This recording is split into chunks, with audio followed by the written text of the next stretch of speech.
You have probably heard it 100 times that XRP and XLM have been chosen, or Ripple and Stellar have been chosen. And I personally believe that they are. And in this video, we are going to go over on just how significant this claim really is, and if Ripple and Stellar have both been chosen and the underlying assets in which they both use, aka XRP and XLM, are going to benefit from this. So with that being said, welcome back to the channel, everyone. My name is Nick. For those that are new to the channel, hopefully by the end of this video, you do become a subscriber. And also, if you're not following me on all social media platforms, I'm telling you guys, you are missing out on a lot of content. So why not go and follow me on all social media platforms down in the description below, and also join the free Discord. Guys, 6,000 plus members and counting. It's crazy. There's a ton of information in there. So what are you guys doing? Go and also join the free Discord as well. Now, as we really look at this, have Ripple and Stellar been chosen? I've always said this, and I will continue to say it. Yes, I do believe that these are two players that have been chosen simply by all of the private meetings that they've been in. They are always at the table, right? They always have a seat at the table whenever it comes to significant major meetings around digital assets, CBDC, stablecoins, you name it. And a lot of people have tried to claim that they're not chosen, that it's just a coincidence, but I don't believe in that. The World Economic Forum, one of the largest organizations out there, and a lot of people call them the elite organization because they typically are the ones that kind of pull the strings, if you will. They have Ripple and Stellar as partners on their website. Now, you could read in this a lot if you wanted to. The main thing that I'm focused on here is when they became a partner. Ripple has been a partner of the World Economic Forum for a very long time, and same with Stellar. There's two articles under the Stellar Development Foundation partnership, and there's one article under the Ripple one. And this is from Chris Larson, why we need a common standard for moving money. Now, they also mention the Internet of Value here around Ripple. And when it comes to Stellar, we have how blockchain accelerates small business growth and development, and how blockchain technology is fixing payments today, and what comes next. And you can see the key contributors here. There's only one, and that's Chris Larson when it comes to Ripple. But regardless, as we really kind of look at what's going on here, it feels as though these two are definitely at the table, like I said, always. But even if we look at what's been happening recently with Ripple joining the BIS, their task force for cross-border payments back in August 2023, almost a year ago now, these are very significant announcements because the list of members that are among Ripple on this task force, it's crazy. It's crazy. Like, if this was announced back in 2017, 2018, even 2020 into 2021, the amount of spotlight attention and price movement, even for XRP as well, that would happen would be insane. But now it feels as though it's so normal. It's normalized that Ripple's at these meetings and joining these task force and organizations. And it proves that Ripple is somewhere on top of that food chain, next to these central banks, next to these, major organizations. I question if Ripple, like, if you really look at these list of players that are tied to these organizations, you're like, why is Ripple there? It's kind of the same thing with Ripple Swell, right? It's a banking conference held by a blockchain-based company. It doesn't make any sense. And when you go and look at the World Bank and IMF document, stablecoins for cross-border payments, again, XLM and XRP are on this list. XRP and XLM are mentioned heavily within this. And it's kind of wild when you think about it. And it's like, all right, well, this is the World Bank and this is the International Monetary Fund. And they're mentioning two blockchain-based companies, two digital assets as well. Why? And then when we go back in time to some of these meetings, why is Brad Garlinghouse at this meeting? Why is Ripple the only blockchain-based company at this meeting? You have the IMF, you have the BIS, you have major banks on here. You have SWIFT, Monetary Authority of Singapore, the DTCC.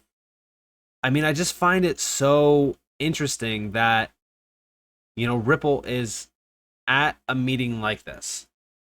And even over here, I mean, at this point, I'm sure that you guys know of these images, but I just find it very interesting that a blockchain-based company is infiltrating these major banking meetings. But then we also look at some conferences. Currency Research is set to pave the way with its upcoming series of events during the Payments Innovation and Technology Week, taking place from September 23rd to the 26th in 2024 in London. And if we look at this, right, exploring the future of digital currency and AI in London this September, it's a cutting edge event. It's exploring digital currencies, AI. It's a great lineup of some major players around the world, central banks specifically, institutions, you name it. And when we look at this event and we scroll down, I mean, there's some great topics here, all right? But if we scroll down to some of the speakers, very prominent speakers, major banking players, government entities. You have Euroclear on here, a massive player around the European region, the GBBC. I mean, these are very prominent names. Accenture, the Bank of England, Fireblocks, all institutional focused initiatives. And then, right, and by the way, the IMF is here as well. And then when we scroll down to the list of, these are the sponsors. So Ripple is a sponsor, Stellar is a sponsor, Visa, some very large companies as well. But take a quick look at the participating organizations.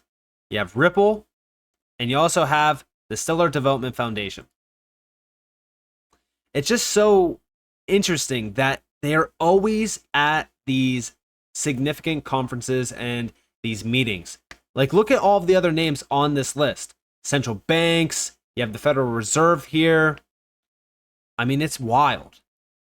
Now, outside of this, we also have over here, only Ripple and Stellar provide application of DLTs to correspondent banking infrastructures. Big shout to Smoke Dog. Ripple and Stellar equals most cited use cases of blockchain for payments. And yeah, I mean, Ripple and Stellar are the only ones that are really kind of labeled out on IMF documents, World Bank documents, BIS documents. I mean, outside of Quant, with the recent developments, it seems as though Ripple and Stellar have been chosen for a very long time. We're talking about, roughly 5 some years. I mean, even going back to, there's documents dating back to like 2015, 2016. But also, this is the full breakdown. Ripple and Stellar are the most cited use case of blockchain technologies for remittances and payments. Only Ripple and Stellar provide applications of DLTs to correspondent banking infrastructures. But also, building on top of this, remember the meeting with the U.S. Department of Treasury. Now, at this meeting, there was Chainlink there and Circle. That's the only 2 other players. But again, I'm more so looking at the meetings in which Ripple and Stellar are at, because they are the only 2 that are at all these organizational meetings. They're the only 2 that are labeled out on documents by these global organizations that really kind of pull the strings around finance. It's so wild to me. And remember that this is a roundtable discussion with Nellie Liang, Undersecretary for Domestic Finance, the U.S. Department of Treasury. They were talking about integration of digital assets into the broader U.S. financial ecosystem, CBDCs, tokenization, stablecoins. I just find this so interesting. Now, also, Black Swan Capitalist put out a great post. We spoke to Real Rick Roll about the evolution of the monetary system and financial institutions like the World Bank or World Gold Council, the BIS, and the IMF's interest in DLT. Interestingly, they've all partnered with Ripple and Stellar, advocating for Xrp and Xlm. Yeah, it's very interesting. Check it out. What are your thoughts on Ripple and the digital asset XRP? I'm fascinated with the application of blockchain technology in the financialization of all markets. I can confirm firsthand that the World Gold Council and the Royal Canadian Mint are similarly fascinated. Yeah. And the idea that you could have a digital token that represented physical gold could be exchanged for physical gold, but could enjoy lower denomination, more liquidity, and less transaction cost is, I think, a reality in the not very distant future. Whether or not XRP is the technology that is going to be adopted. I similarly have noted in the quarterly from the Bank for International Settlements, to which I subscribe, their own interest in XRP. And it was interesting for me to hear it from younger, smarter people than I, like you.